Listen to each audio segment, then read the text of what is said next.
अस्सलाम वालेकुम रहमतुल्लाहि व बरकातहू। दावत सबसे बड़ा जिहाद कुरान कह रहा है। कुरान की एक मक्की सूरत में यह आयत आई है। इस कुरान के ज़रिए से उनके साथ जिहाद करो, बड़ा जिहाद। वाज यह रहे कि मक्की दौर पूरी तरह दावत का दौर था। उसमें जंग व कताल की बिल्कुल इजाज़त नहीं थी।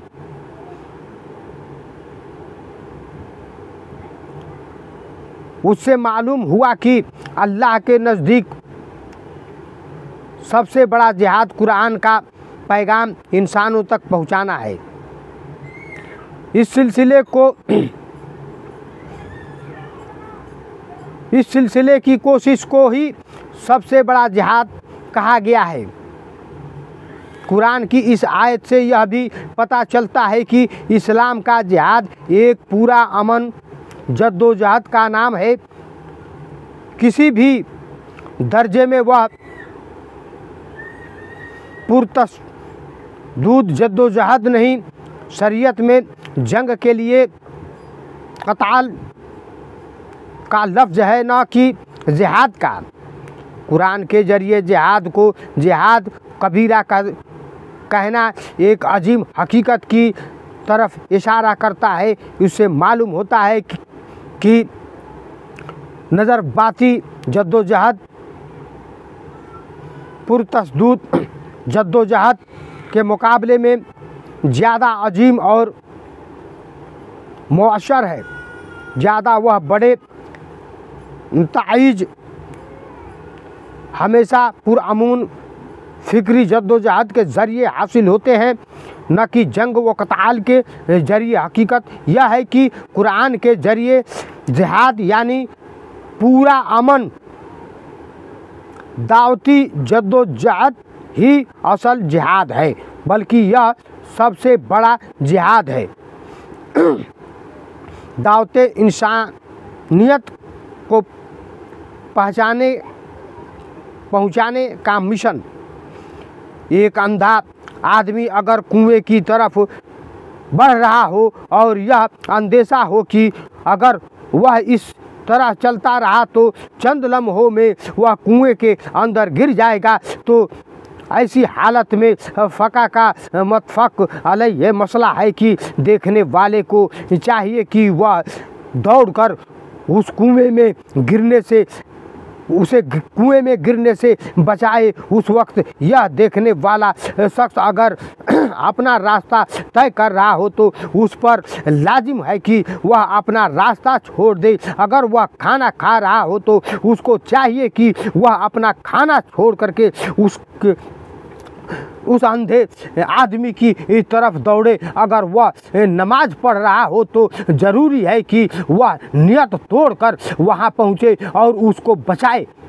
यह भी मसला है कि ऐसे मौके पर उसको ज़रूर कनवा कनवा कहना चाहिए। ऐसे मौके पर उसे अपने मना से दूसरी कोई बात, मुंह से दूसरी कोई बात नहीं निकालना चाहिए, ताकि उस अंधे आदमी को फ़ौरन बाखबर किया जा सके। शरीयत का यह मसला उस वक्त है जबकि किसी एक शख्स के लिए दुनिया की किसी कुएं में गिरने का अंदेशा हो। अब अगर पूरी इंसानियत अपनी बेखबरी की बिना पर आखिरत की खौफनाक कुएं में गिरने जा रही हो तो ऐसे हालात में क्या इस्लाम के नज़दीक यह मसला नहीं होगा? यकीनन वह मसला है, बल्कि सबसे संगीन मसला है। इसलिए किसी भी चीज़ को नज़र बनाए बगैर, कोई हिल्ला बहाना किए बगैर इंसानी काफिलों की तरफ दौड़ा जाए, उनको आने वाले भयानक खतरे से बाखबर किया जाए, इसलिए पहले कि वह उसमें गिरकर हलाक हो चुके हो। यही वह जिम्मेदारी है जिसके एहसास ने पैगंबर इस्लाम सल्लल्लाहु अलैहि वसल्लम को सारी ज़िंदगी बेताब कर रखा था। आप हर लम्हा बेचैन रहते थे। आपको नज़र आ रहा था कि लोग परवानों की तरह आग के गड्ढे में गिर रहे हैं और आप बेताब होकर के उनकी तरफ दौड़ पड़ते थे ताकि उन्हें उस बुराई अंजाम से बचा सके। इस मामले में यही एहसास आपकी उम्मत के हर शख्स को होना चाहिए। उम्मत के अफराद को चाहिए कि इस मामले में वह इतना ज़्यादा बेचैन हो जाए कि उनके लिए किसी चीज़ में कोई लज्जत बाकी न रहे। वह महसूस करने लगे कि दूसरों को अगर उन्होंने जहन्नम से बचाने की कोशिश नहीं की तो खुद उनके लिए भी जहन्नम से बचने की कोई उम्मीद नहीं है।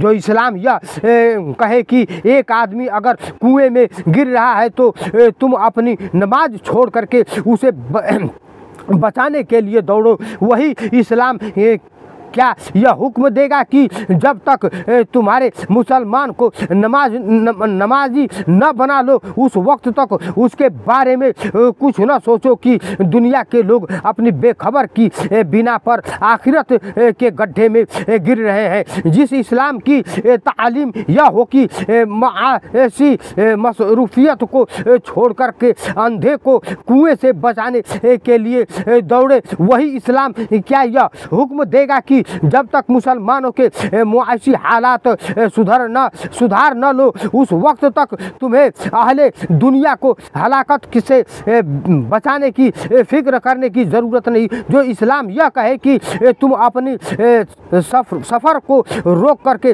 अंधे को बचाने की कोशिश करो, वही इस्लाम क्या यह हुक्म देगा कि जब तक मुसलमानों की मामलात सीधा ना हो जाए उन्हें दूसरी कौमों की निजात आखिरत के लिए फिक्र करने की ज़रूरत नहीं। मगर ऐसा नहीं है। हकीकत यह है कि इस्लाम ने बहुत ज़्यादा जोर दे करके यह हुक्म दिया है कि अहले इस्लाम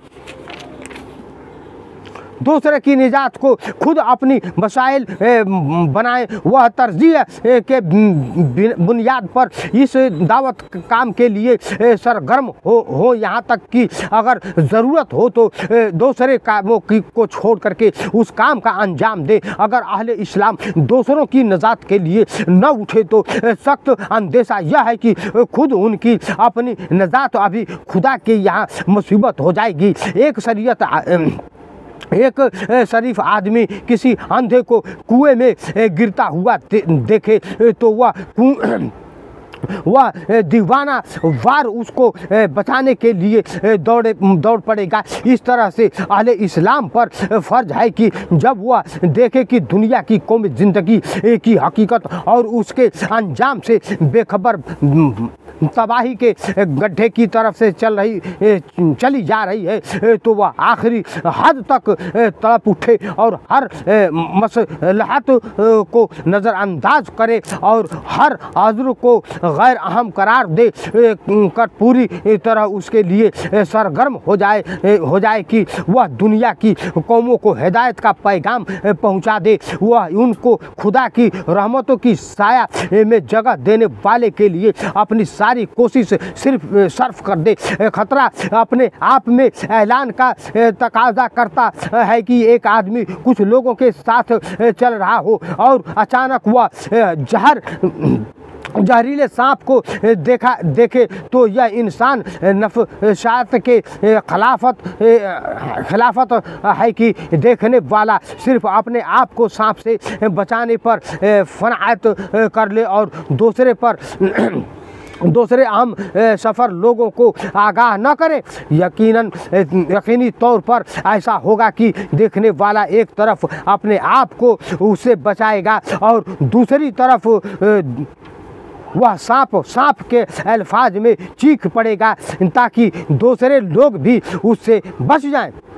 एक ईमान वाले का यह यकीन कि मौत के बाद फौरन क़यामत की हौलनाक का मामला पेश आने वाला है, यही यकीन हो कि मजबूर करेगा कि वह एक तरफ अपने आप को उससे बचाने की पूरी कोशिश करे और दूसरी तरफ ऐन उसी के साथ चीख कर ऐलान करे कि ऐ लोगों, अनकरीब एक भयानक मसले से तुम्हारा सामना होने वाला है। मौत से पहले उसकी तैयारी कर लो ताकि मौत के बाद अपने आप को उससे बचा सको। कुरान के मुताबिक उम्मत मोहम्मदिया की जिम्मेदारी है। जिस कुरान में ख़त्म नबूवत का ऐलान है, उस कुरान में ख़त्म नबूवत के बाद नबी वाले काम को क़यामत तक अंजाम देने की जिम्मेदारी उम्मत मोहम्मदिया पर डाल दी गई है। इससे मुताल्लिक़ आयतें यह हैं, मोहम्मद तुम्हारे मर्दों में से किसी के बाप नहीं है, लेकिन वह अल्लाह के रसूल और नबियों के खातिम यानी आखिरी नबी है। और इस तरह से हमने तुम्हारे बीच की उम्मत बना दिया ताकि तुम हो लोगों पर हक की गवाही देने वाले और रसूल हो तुम पर हक की गवाही देने वाला। अल्लाह फरिश्तों में से अपना पैगाम पहुंचाने वाला जानता है और इंसानों में से भी बेशक अल्लाह सुनने वाला देखने वाला है। वह जानता है जो कुछ उनके आगे है और जो कुछ उनके पीछे है और अल्लाह ही के तरफ लौटते हैं सारे मामलात। ऐ ईमान वालों, रुकू और सजदा करो और अपने रब की इबादत करो और भलाई के काम करो ताकि तुम कामयाब हो और अल्लाह की राह में जिद्दोजहद करो जैसा कि जिद्दोजहद करने का हक है। उसने तुम्हें चुना है अपने काम के लिए। उसने दीन के मामला में तुम पर कोई तंगी नहीं रखी। तुम्हारे बाप इब्राहिम का दीन, उसने तुम्हारा नाम मुस्लिम रखा इससे पहले और उस कुरान में भी, ताकि रसूल तुम पर हक की गवाही दे और तुम लोगों पर हक की गवाही देने वाले बनो। तुम बेहतरीन उम्मत हो जिसको लोगों के लिए निकाला गया है। तुम भलाई का हुक्म देते हो और बुराई से रोकते हो और अल्लाह पर ईमान रखते हो। नोट: कोई शख्स सिर्फ मुसलमान के घर में पैदा होने से खैर उम्मत का हिस्सा नहीं बन सकता। खैर उम्मत का हिस्सा वही शख्स है बनेगा जो उसकी शर्त पूरी करेगा। सुने कुरान क्या कहता है, हमने तुम्हें सिर्फ इसलिए भेजा है कि तुम हो तमाम इंसानों के लिए खुशखबरी देने वाले और डराने वाले। नोट: रसूल सल्लल्लाहु अलैहि वसल्लम क़यामत तक के तमाम इंसानों के लिए खुशखबरी देने वाले और डराने वाले उसी सूरत में हो सकते हैं जब आपके मानने वाले आपके मिशन को नस्ल और नस्ल क़यामत तक तमाम इंसानों में जारी रखें। कहो ऐ मेरा रास्ता है, कहो यह मेरा रास्ता है, मैं अल्लाह की तरफ बुलाता हूँ। समझ बूझ कर मैं भी और वह लोग भी जिन्होंने मेरी पैरवी की। हम इन आयत कुरानी का मुख्तलिफ पहलुओं से जायजा लेंगे। सूरा अल बकरा की आयत 143 में और सूरा हज की आयत 78 में रसूल के लिए यह अल्फाज आए हैं, यकून रसूलो अलैकुम शहीदा, जिसके माने यह है कि रसूल तुम पर गवाह है, यानी रसूल अपने हम जमाना हम असर लोगों पर गवाही देने वाला है। इसके खिलाफ उन ही आयतों में उम्मत के लिए जो अल्फाज आए हैं वह हैं शुहदाए अलन नास, यानी सारे इंसानों पर गवाही देने वाले। सूरा अल बकरा आयत 143 में लफ्ज़ उम्मत बताता है कि ख़त्म नबूवत के बाद यह काम उम्मत मोहम्मदिया के जिम्मे डाला जा रहा है। अब इस नबी वाले काम की जिम्मेदारी किसी एक इंसान की नहीं है, बल्कि पूरी उम्मत की है। यहाँ उम्मत को इन नास से जोड़ा गया है। इन नास यानी सारे इंसान। इससे वाजह है कि रसूल की पैरवी की तहत क़यामत तक जो उम्मत बनेगी, उस सारे इंसानों पर नस्ल दर नस्ल शुहदाए नास यानी सारे इंसानों को दीन हक के आगाह करने का अंजाम देना है। यह भी वाजिया हुआ है कि यहाँ लफ्ज़ उम्मत सिर्फ सहाबा के लिए नहीं है। सहाबा तो इस उम्मत की है और उम्मत बनने का सिलसिला क़यामत तक जारी है। इस उम्मत का वही इंसान बनेगा जो शुहदाए नास में अपने आप को शामिल करेगा। उम्मत मोहम्मदी का बनना अपने आप पर लेबल लगाने की बात नहीं है, बल्कि यह वह जिम्मेदारी है जिसको अदा करके ही कोई शख्स खुदा की नज़र में उम्मत मोहम्मदिया का मेंबर बन सकता है। सहाबाए उम्मत मोहम्मदिया की मेंबर बने इस वजह से कि उन्होंने उस शर्त को पूरा किया जो खुदा की तरफ से उम्मत पर आयद है। बात को भी जो ईमान वाला इसी शर्त को पूरा करेगा वह खुदा की यहाँ उम्मत मोहम्मदिया का होगा और वह शर्त शुहदाए नास की जिम्मेदारी अदा करना है। शुहदाए नास कोई सादा चीज़ नहीं है, बल्कि उसकी बुनियाद पर सारे इंसानों की अब्दी अंजाम का फैसला होने वाला है, जैसा कि कुरान में इरशाद हुआ है।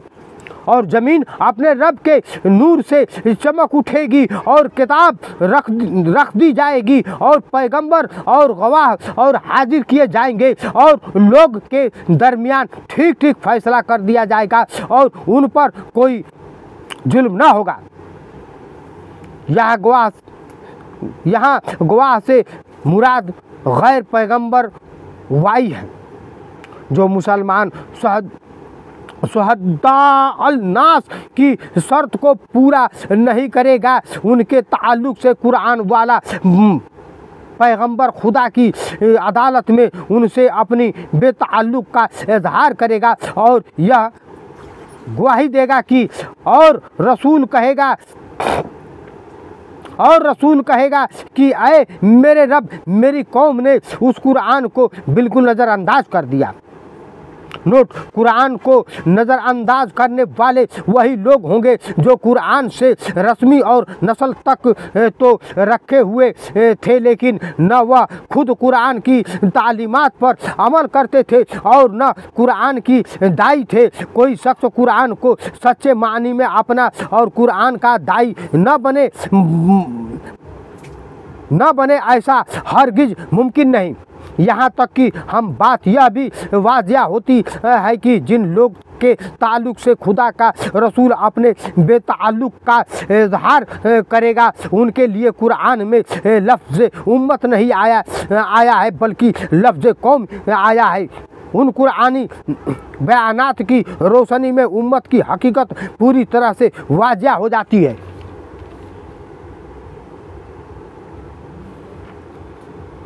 बयान करेंगे इंशाअल्लाह तबारुक ताला पार्ट 4। बयान लंबा हो चुका है, माफ़ कीजिएगा। बयान को पूरा सुनिए, शेयर ज़्यादा से ज़्यादा करिए, सवाबेदारन खुद कमाएं, हमें भी कमाने का मौका दें। ये दावत इस्लामी है, कुरान का फैलाना हमारा फ़र्ज है।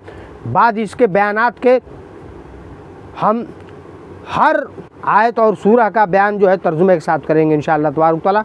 मिलते हैं एक नए बयान के साथ। अस्सलाम वालेकुम व रहमतुल्लाहि व बरकातुहू।